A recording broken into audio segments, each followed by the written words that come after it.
ಜಬಲಿಯನ್ನಲ್ಲಿರುವಂತಹ ಕೆಂಪು ಸಮುದ್ರಕ್ಕಿಳಿದ ಆ ತಂಡಕ್ಕೆ ಕೊಂಚವೂ ಕೊಳೆಯದೆ ಅಸ್ಥಿ ಪಂಜರವೂ ಆಗದೆ ಸಮುದ್ರದ ತಳದಲ್ಲಿ ಬಿದ್ದಿದ್ದ ಶವ ಗೋಚರಾಗಿತ್ತು.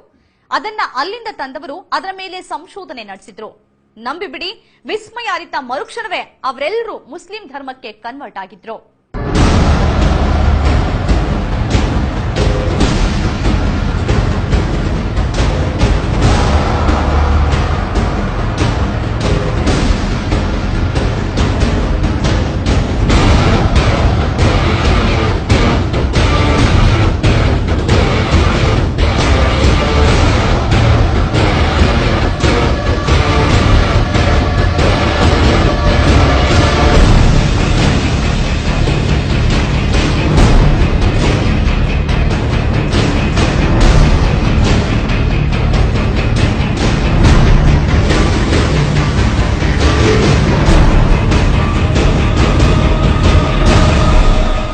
ಖುರಾನ್ನಲ್ಲಿ ಬರೆದ ಘಟನೆ ಜೊತೆಗೆ ಸಾಕ್ಷಿಯ ಬಗ್ಗೆ ಅದರಲ್ಲಿ ಹಾಕಿದ್ದ ಸವಾಲು ಪರೀಕ್ಷಿಸಲು ಹೊರಟ ಮಂದಿಗೆ ಕಾದಿದ್ದು ಅಚ್ಚರಿ, ವಿಸ್ಮಯ, ಪವಾಡ.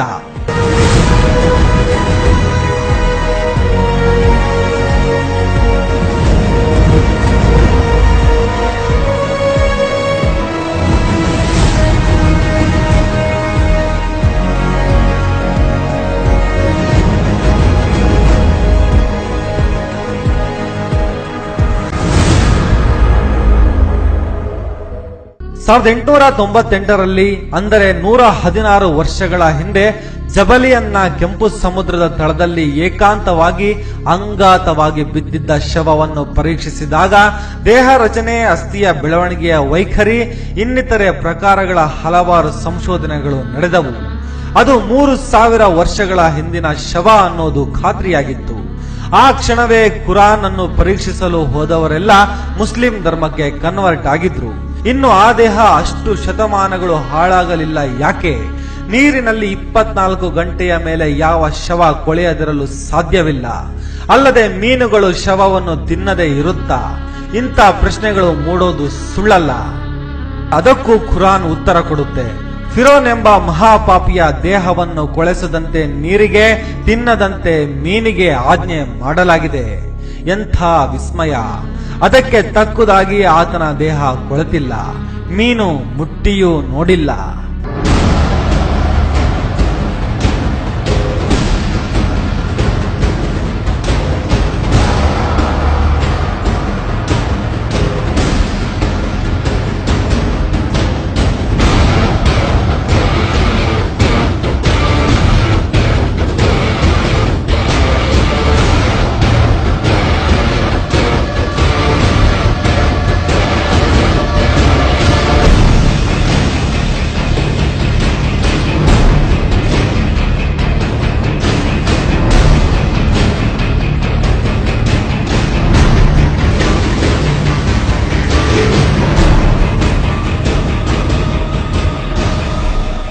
ಜೊತೆಗೆ ಈಜಿಪ್ಟ್ ನಲ್ಲಿ ಮಮ್ಮಿಫಿಕೇಶನ್ ಇರೋ ವಿಚಾರ ಎಲ್ರಿಗೂ ಗೊತ್ತಿದೆ.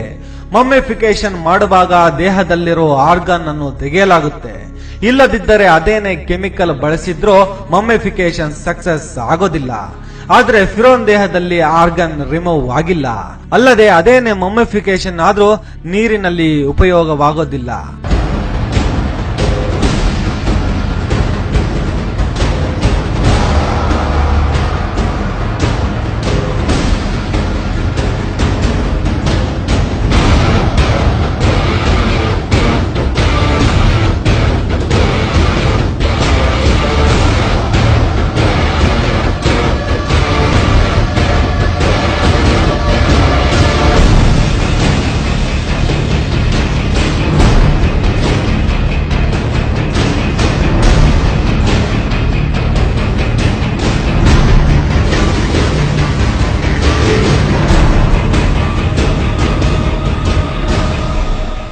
ಫಿರೋನ್ ಶವ ಇವತ್ತಿಗೂ ಈಜಿಪ್ಟ್ನ ಕೈರೋದ ಮ್ಯೂಸಿಯಂನಲ್ಲಿಡಲಾಗಿದೆ. ಅದೇ ಸ್ಥಿತಿಯಲ್ಲಿದೆ, ಕೊಂಚವೂ ಹಾಳಾಗಿಲ್ಲ. ಯಾವತ್ತಿಗೂ ಹಾಳಾಗಲ್ಲ ಅನ್ನೋದು ಕೂಡ ಖುರಾನ್ ಲಿಖಿತ. ಯಾಕಂದ್ರೆ ಖುರಾನ್ ಪ್ರಕಾರ ಅದು ಸಾಕ್ಷ್ಯಕ್ಕಾಗಿ ಇಟ್ಟಿರೋ ಶವ. ಎಲ್ಲವೂ ಅದ್ಭುತ, ಎಲ್ಲವೂ ವಿಸ್ಮಯ.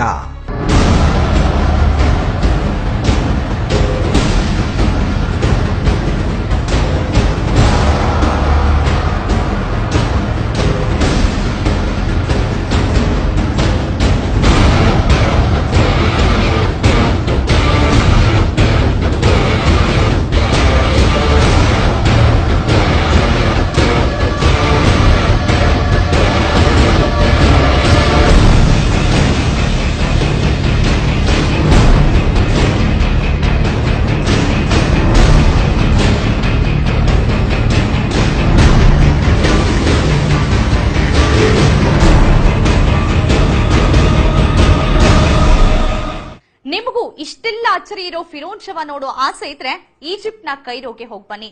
ಕ್ರೂರಿಯಾದ್ರೂ ಸಾವಿರಾರು ವರ್ಷಗಳ ಕಾಲ ಕೆಡದಂತೆ ಮಲಗಿದ್ದಾನೆ ಫಿರೋನ್. ಇದೇ ಈ ಹೊತ್ತಿನ ವಿಶೇಷ. ಚಾನಲ್ ಚೇಂಜ್ ಮಾಡದೆ ನೋಡ್ತಾರೆ ರಾಜ್ ನ್ಯೂಸ್.